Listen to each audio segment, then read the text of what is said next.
lagi berada di kereta Agro Anggrek menuju Jakarta dari Cirebon. Sambil baca-baca di sosial media. Terus saya lihat-lihat nih, lagi ramai diperbincangkan adalah antara orang-orang yang pamer kekayaan dan pamer perjuangan.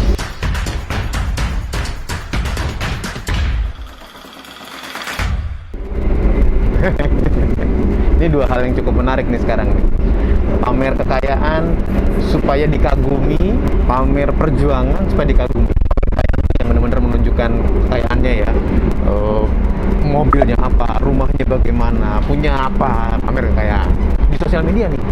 Tapi ada juga yang pamer perjuangan, memulai dari nol, mulai dari minus, berusaha habis-habisan, mendapatkan banyak cobaan di sosial media juga. Buat saya sebenarnya dua-duanya bebas-bebas aja. Semua orang mau menunjukkan sesuatu juga bebas-bebas aja. Tapi kalau bisa jangan pamernya yang dimunculkan. Kalau ada kekayaan dan memang terlihat, ya nggak apa-apa. Kalau ada perjuangan dan bisa menginspirasi, ya nggak apa-apa juga. Tapi bukan pamernya. Pamer itu dalam arti kata memang harus dikasih lihat, ditunjukkan, diberikan supaya orang mudah untuk melihat, bahkan diucapkan. Seperti, saya sudah punya uang sekian, saya sudah punya harta sekian, saya sudah punya mobil sekian ini, saya sudah punya rumah yang begini. Atau perjuangan, saya dulu begini, saya harus begini, kalau saya perjuangan saya sekeras ini. Hasilnya apa? Hasilnya terlihat bahwa sepertinya ketika ingin menyampaikan sesuatu yang mungkin tujuannya untuk menginspirasi atau mencari subscriber atau follower, saya nggak tahu ya. Tapi yang terlihat adalah ingin menampilkan keberhasilan. Nah, keberhasilan itu jangan ditunjukkan, tapi biar orang lain merasakan menjadi bagian dari keberhasilan. Ingat ya, keberhasilan itu bukan sesuatu yang harus kita tunjukkan, tapi biar orang lain ikut merasakan keberhasilan yang sudah kita lakukan. Supaya orang-orang tersebut terinspirasinya bukan karena iri, karena marah, karena kok begitu, tapi terinspirasinya karena ikut merasakan bagian dari keberhasilan kita. Nah, itu yang harus diutamakan. Itu satu. Kedua, dari fenomena orang-orang ingin berbagai macam menunjukkan sesuatu sekarang ini membuat kita lupa bahwa perjuangan orang itu berbeda-beda dan keberhasilan orang atau kekayaan orang itu juga ukurannya berbeda-beda. Kalau ada, bisa dilihat di belakang saya, persawahan gini kan, sangat indah, sangat bagus, menyejukkan. Buat saya ini adalah sebuah inspirasi bagi kita bahwa alam itu memberikan banyak dengan berbagai macam cara.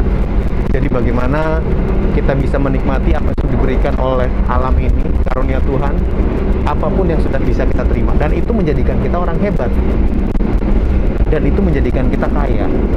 Kalau alam seindah ini bisa kita nikmati dengan segala macam cara yang sederhana, maka kita adalah menjadi pribadi sederhana yang penuh dengan kekayaan. Saya ulang ya, kalau kita bisa menikmati berbagai macam keadaan, pemandangan, situasi yang sederhana ini dengan penuh kebaikan, maka kita akan menjadi orang yang sederhana tapi penuh dengan kekayaan. Karena hati kita selalu terisi. Jadilah pribadi yang selalu atau yang mudah untuk bisa terisi hatinya oleh berbagai macam hal, berbagai macam kesempatan yang menyenangkan. Kalau ada orang yang beranggapan selama ini bahwa saya akan sukses kalau saya sudah mendapatkan uang sekian. Setiap orang berbeda-beda. Mungkin kamu punya ukuran sukses juga berbeda. Ada juga orang yang bilang bahwa saya akan sukses kalau perjuangan saya sudah bisa sekian. Orang berbeda-beda juga. Jadi jangan samakan kesuksesan orang lain dengan kesuksesan yang kamu inginkan. Kalau kamu menginginkan kesuksesan orang lain, maka kamu harus berada di posisi dia dengan kondisi di sekitarnya. Ada orang yang merasa sukses ketika sudah berhasil mendapatkan uang sekian banyak, karena mungkin orang-orang di sekitar dia memang udah punya banyak uangnya gitu. Ada juga orang yang merasa sukses kalau sudah berjuang sekian besar. Ya mungkin orang-orang di sekitar dia juga sudah banyak melakukan perjuangan. Jadi standar dia di situ. Tapi buat kita, mungkin buat saya, buat kamu yang berjuang benar-benar dengan kondisi yang berbeda, yang masih kecil, mungkin keberhasilan-keberhasilan atau perjuangan-perjuangan kecil yang semakin banyak itu sudah mendapatkan apresiasi, sudah harus mendapatkan apresiasi yang luar biasa. Karena itu adalah sebuah keberhasilan. Jangan tunggu mendapatkan rezeki besar atau perjuangan besar untuk merasa sukses. Saya ulang ya, jangan tunggu mendapatkan uang besar, uang banyak, atau perjuangan besar untuk bisa merasakan sukses. Tapi jadilah orang yang setiap perjalanan yang kita lakukan, pekerjaan yang kita lakukan adalah bagian-bagian menuju sukses. Jadi tanpa terasa kita menjadi pribadi yang banyak suksesnya.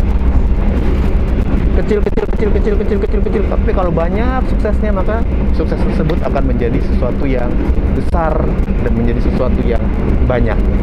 Hasilnya kita menjadi orang yang kaya akan sukses. Kaya akan sukses itu adalah perjuangan. Kaya akan sukses juga bisa dijadikan dasar dari pendapatan. Tapi kaya akan sukses adalah orang yang suksesnya banyak. Orang yang suksesnya banyak itu nggak harus besar. Beberapa waktu yang lalu saya ke Samosir dan Toba. Ada yang bilang atau ada yang punya pendapat bahwa ketika jualan satu harus bisa menghidupi untuk seminggu. Berarti kan itu besar ya. Dia jualan satu benda itu untuk mendapatkan sebuah penghasilan yang besar. Ya bebas-bebas aja, ada yang begitu. Tapi ada juga orang-orang yang nggak apa-apa, kecil-kecil sedikit asal terus-menerus. Nah, orang-orang yang kecil-kecil sedikit ini berarti untungnya banyak dari yang kecil-kecil. Sementara yang menunggu satu untung besar itu ya cuman sekali untungnya. Sehingga kalau dihitung secara kuantitas lebih banyak yang kecil-kecil. Nah, sukses juga begitu. Kalau kita bisa merasakan, mengapresiasi, bersyukur terhadap sukses-sukses kecil, maka kita bisa menjadi pribadi yang kaya akan sukses. Mudah-mudahan kita semua bisa mendapatkan hal tersebut ya, menjadi pribadi yang kaya akan sukses. Nah, bagaimana caranya? Pertama tentunya harus terus berusaha. Dalam setiap usaha, dalam setiap perjuangan, saya percaya bahwa kita juga akan diikuti oleh pendapatan dan penghasilan. Apalagi usaha kita ditujukan juga untuk orang lain, sehingga bisa menjadi bagian dari kepanjangan tangan Tuhan lewat kita untuk mengkayakan orang lain, memberikan rezeki untuk orang lain. Banyak tuh rezeki yang lewat dari kita dan juga buat orang-orang di sekitar kita. Sama setiap perjuangan yang kita lakukan, berjuanglah untuk kebaikan, sehingga kita dibuka jalan-jalan lainnya, agar setiap yang kita lakukan dalam tindakan kita ini adalah tindakan yang juga akan membantu orang lain untuk menjadi. Jadi kita tanpa terasa menjadi pribadi yang punya banyak pendapatan dan punya banyak keberhasilan karena perjuangan yang kita lakukan, perjuangan untuk orang banyak. Itu semua bisa kita lakukan kalau hati kita termotivasi. Karena hanya dengan hati yang termotivasi, maka hidup bisa akan lebih berarti. Saya Hilbert Abdunar.